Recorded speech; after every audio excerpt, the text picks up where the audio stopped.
Welcome to Chemistry Fundamentals. We are now dealing with the problem based on law of constant proportion, which are very important for competitive examination. For JEE level examination, the type of question which are normally asked with respect to law of constant proportion, let us begin with those type of numericals. So in the previous video, I've dealt with what is meant by law of constant proportion. I've also dealt with the numerical based on law of constant proportion for your school level examination. Let us now deal with some numerical problems which are important for the competitive examination. Suppose if a question is given to us, it goes calcium sulfide on analysis found to contain calcium equal to 55.55% and sulfur equal to 44.45%. If 5 grams of calcium metal is strongly heated with 4.5 grams of sulfur, then find out the amount of calcium sulfide produced. Also calculate the amount of sulfur that remains unreacted, assuming that law of constant proportion is followed. So using these values, we have to find out the value of the unknown components. Now since in the question it is said that law of constant proportion is applicable, and because of law of constant proportion, whatever percentage is applicable once, it would be applicable always. Since as per law of constant proportion, whatever percentage apply once will apply always. So in the question it is given that calcium is 55.55% and sulfur is 44.45%. This is the fixed value given to us. Calcium given 55.55% and sulfur given 44.45%. Now I said whatever would be the percentage once would be percentage always. So this is a fixed value. This is a fixed value in a given compound calcium sulfide. Calcium is 55.55, sulfur is 44.45, and it is a constant value. And based on this constant, we will calculate the other variables. Now we have been given that we have taken calcium, we have taken sulfur, we have taken calcium, we have taken sulfur, and this calcium and sulfur is heated strongly. It results in calcium sulfide. How much calcium taken? 5 grams. How much sulfur taken? 4.5 grams. Now if they would have been reacting completely, then ideally answer would have been 9.5. Ideally answer would have been 9.5. But remember that reaction between calcium and sulfur will take place according to these values. According to these values, the constant values which are given. So we have taken calcium 5 gram, sulfur taken 4.5. What would be the value of calcium sulfide produced? So let us apply these constant to calculate. Now as per the information given using the law of constant proportion, this value, we say as per the information given using the law of constant proportion, we say that 55.55 grams calcium reacts with 44.45 grams of sulfur. This is the value of calcium, this is the value of sulfur. So we say 55.55 grams calcium reacts with 44.45 grams of sulfur. Therefore 1 gram calcium will react with 44.45 upon 55.55 grams of sulfur. Therefore 5 will react with, so 5 gram of sulfur will react with, so this 5 gram of sulfur, the 5 gram of sulfur will react with, so this 5 gram of sulfur will react with 44.45 upon 55.55 into 5, which comes to be 4.00 grams of sulfur. 4.00 grams of sulfur. So 55 combines with 44, 55.55 combines with 44.45. Therefore, 1 will combine with 44.45 upon 55.55. Therefore, 5 gram of calcium will react with 44.45 upon 55.55 into 5 gives you 4.00 grams of sulfur. So this much sulfur will participate. As per the law of constant proportion, when 55, remember, when 55.55 react with 44.45, then 5 will react with 4.00 gram of sulfur. So calcium taken 5 grams, sulfur taken 4.5 gram, but sulfur will be utilized. So how much sulfur would be utilized? I am saying as per calculation it is only 4 grams.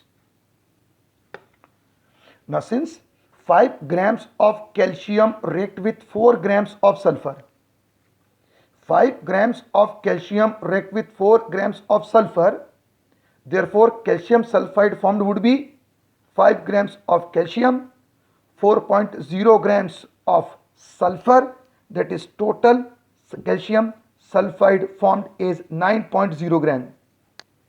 9.0 grams. So sulfur taken is 5.0, the sulfur reacting is 4.00, that is 9.00 grams of calcium sulfide is getting formed. Now we have to calculate the weight of sulfur remains unreacted. We have to calculate the weight of sulfur remains unreacted. So how much sulfur taken? We have taken 5 gram of calcium, 4.5 gram of sulfur. 5 gram of calcium reacted with only 4 grams of sulfur. So weight of sulfur taken minus the weight of sulfur used will give you the weight of sulfur remains unreacted. The weight of sulfur taken minus the weight of sulfur used will give you the weight of sulfur remains unreacted. The weight of sulfur taken is 4.5, weight of sulfur used is 4.0. Therefore, the weight of sulfur that remains unreacted in this reaction is 0.5 grams. 0.5 grams. Now very important, in the competitive examination, now you are asked to convert this weight into mole. You may be asked this weight to convert this weight into mole. You may be asked to convert mole into number of molecules. You may be asked to calculate the volume of the gas and so on. So what happens? These type of questions are intermingled with other topics, especially the concentration of representation of concentration of solution, the concept like mole concept, the concept like stoichiometry are the concept which these type of numerical are intermingled, mixed and are asked in the competitive examination. So in isolation it seems quite simple, this numerical seems quite simple in isolation, but when it is intermingled it becomes time consuming. So we have to practice so that these type of numerical we can easily solve it well within the time. So practice these type of numericals more.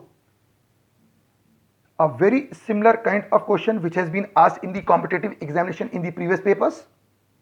Question goes that hydrated copper sulfate found to contain copper equal to 24.6% and water equal to 36.3%. They say if law of constant proportion is applicable, then find out the weight of copper metal that would be used to prepare 7 grams of new crystal. Also calculate the weight of water that would be present in this new formed crystal. So again numerical is based on law of constant proportion. So we will apply law of constant proportion fundamental and solve it. Now if I begin with the solution, if I start with the solution for this, so as per the information given, the hydrated copper sulfate salt contains how much copper?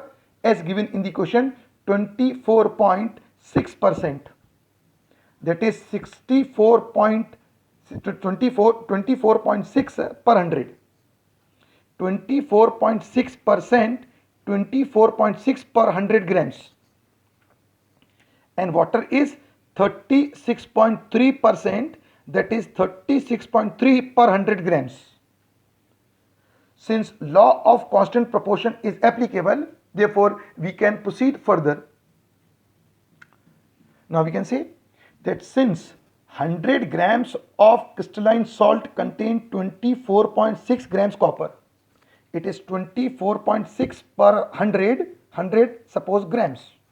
So we say that since 100 grams of crystalline salt contains 24.6 grams of copper, therefore 1 gram of crystalline salt will contain 24.6 upon 100 gram of copper. Therefore these 7 grams of new formed crystal, so 7 grams of new formed crystal will contain 7 grams of this new formed crystal will contain 24.6 upon 100 into 7 grams of copper. Value comes to be 1.722 grams of copper.